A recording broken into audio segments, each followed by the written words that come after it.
अमित नाम के एक पुलिस कांस्टेबल की शादी निशा नाम की एक लड़की से हो जाती है। निशा की उम्र 16 साल था और अमित की उम्र 22 साल था।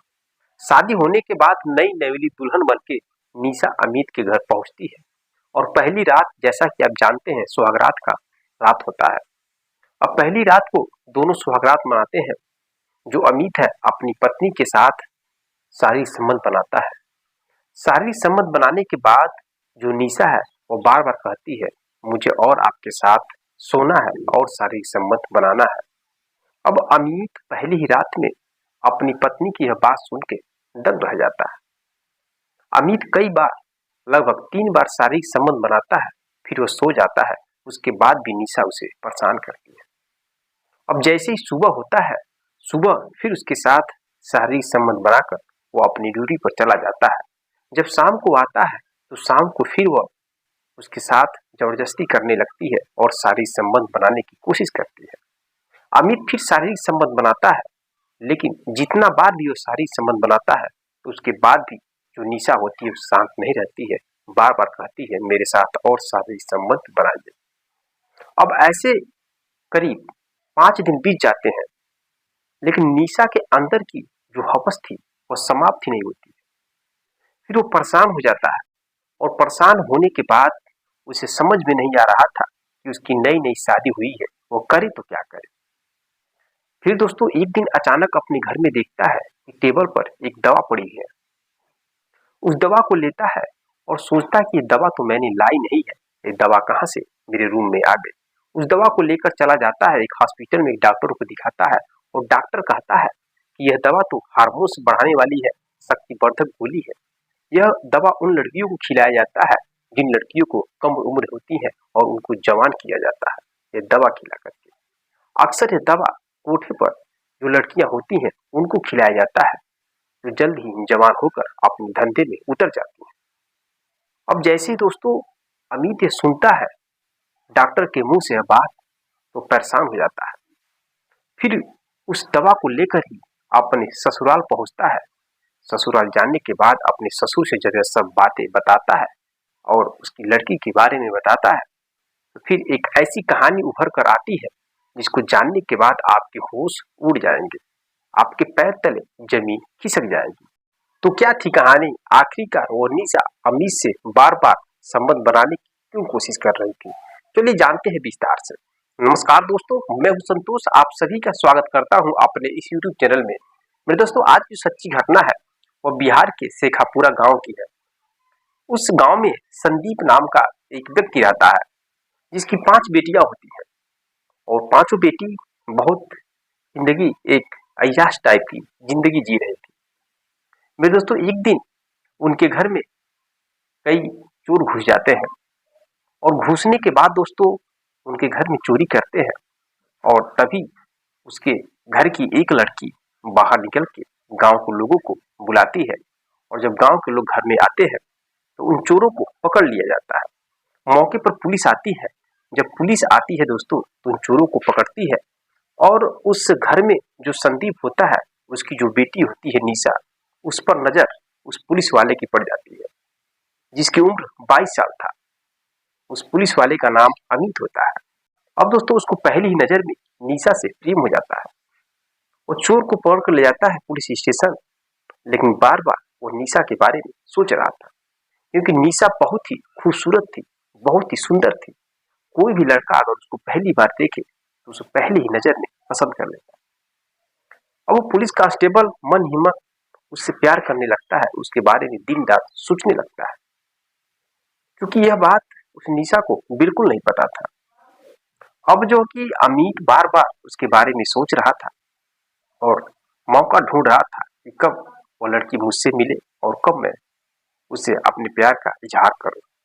लेकिन दोस्तों दोनों का अलग अलग जो कि सिचुएशन था, वो पुलिस में था, वो लड़की अपने घर पर रहती थी, तो मिलना जुलना कोई था नहीं।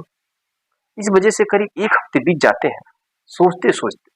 फिर अमित एक दिन अचानक उसके घर पर जाता है और उसके पिता यानी संदीप से कहता है कि मैं आपकी जो लड़की है निशा, उससे बहुत ही प्रेम करता हूँ और मैं उससे शादी करना चाहता हूँ। आप लोगों की राय क्या है, आप बताइए। अब दोस्तों जैसे ही बात सुनता है निशा के पिता संदीप तो कहते हैं ठीक है, आप चले जाइए और हमें 2 दिन का मौका दीजिए। अब 2 दिन का मौका लेकर जो अमित है अपने रूम पर चला आता है, अपना ड्यूटी कर रहा था। 2 दिन के बाद वह पुलिस फिर जाता है संदीप के घर पर पूछने के लिए कि आप लोग का क्या विचार है, शादी करेंगे कि नहीं करेंगे। अब संदीप कहता है कि बेटा हम लोग राजी हैं, शादी हम लोग कर सकते हैं अपनी बेटी की आपसे। अब इधर जो पुलिस जो अमित होता है वो अपने घर पर बातचीत करता है और अपने घर वालों को मना लेता है। अब दोनों लोगों के घर के लोग राजी हो जाते हैं और सहमति से दोनों की शादी हो जाती है। निशा की उम्र 16 साल था और अमित की उम्र 22 साल थी और बहुत ही कम उम्र में पुलिस बन गया था। शादी होने के बाद नई नेवली दुल्हन बनकर निशा अमित के घर पर आती है और पहली रात सुहागरात की होती है। और सुहागरात के समय जो अमित है अपनी पत्नी के साथ शारीरिक संबंध बनाता है। वो 2 बार शारीरिक संबंध बनाता है, उसके बाद भी जो निशा है वह शांत नहीं बैठती है और बार बार शारीरिक संबंध बनाने की कोशिश करती है। फिर अमित तीसरी बार उसके साथ शारीरिक संबंध बनाता है। तीसरी बार शारीरिक संबंध बनाने के बाद भी फिर निशा उससे शारीरिक संबंध बनाने की कोशिश करती है, लेकिन अमित उसे समझाता है और सो जाता है। अगले दिन सुबह होता है, वो अपनी ड्यूटी पर चला जाता है और शाम को घर पर आता है। शाम को फिर रात में उसके साथ शारीरिक संबंध बनाता है, लेकिन निशा फिर भी उसे बार बार शारीरिक संबंध बनाने की कोशिश करती है।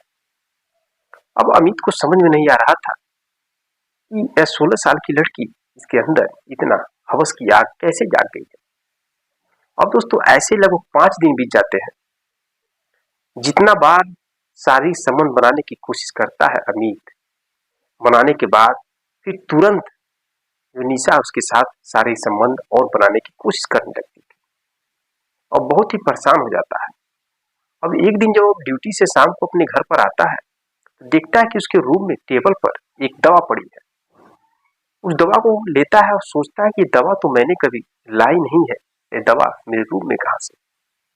अब दोस्तों उस दवा को अपने पास रख लेता है, लेकिन अपनी पत्नी को नहीं बताता है उस दवा के बारे में, न ही पूछता है। सुबह होता है, नहाता है, खान पान करता है और फिर अपनी ड्यूटी पर निकल जाता है। ड्यूटी पर तैनात था, उसी बीच में समय निकालकर एक डॉक्टर के पास जाता है और उस दवा के बारे में जानकारी लेता है। अब डॉक्टर साहब कहते हैं यह दवा तो शक्तिवर्धक दवा है, यह हार्मोन्स बढ़ाने वाली दवा है। यह दवा उन लड़कियों को खिलाया जाता है जिन लड़कियों को जल्द ही जवान करना होता है। अक्सर इस दवा का इस्तेमाल धंधे पर, कोठे वाले पर किया जाता है, जहां पर लड़कियों को खिला करके जवान करके उनको धंधे में उतारा जाता है। अब जैसे ही अमित डॉक्टर की यह बात सुनता है, वो हैरत में पड़ जाता है, परेशान हो जाता है, उसके पैर तले जमीन खिसक जाती है। अब दोस्तों अमित उस दवा को लेकर अपने घर पर आता है और अपनी पत्नी से बिल्कुल नहीं पूछता है इस बारे में। वह तुरंत निकलता है अपने ससुराल और वहां पर जाने के बाद निशा के पिता से सारी बातें बताने लगता है कि 5 दिन बीत गए शादी के, लेकिन निशा की हवस की आग ठंडा नहीं होती है। बार बार सारी संबंध बनाने की कोशिश करती है। आखिरकार इसका राज क्या है? और मेरे रूम में एक दवा मिला है। इस दवा के बारे में मैं पूरी जानकारी ले चुका हूँ डॉक्टर से।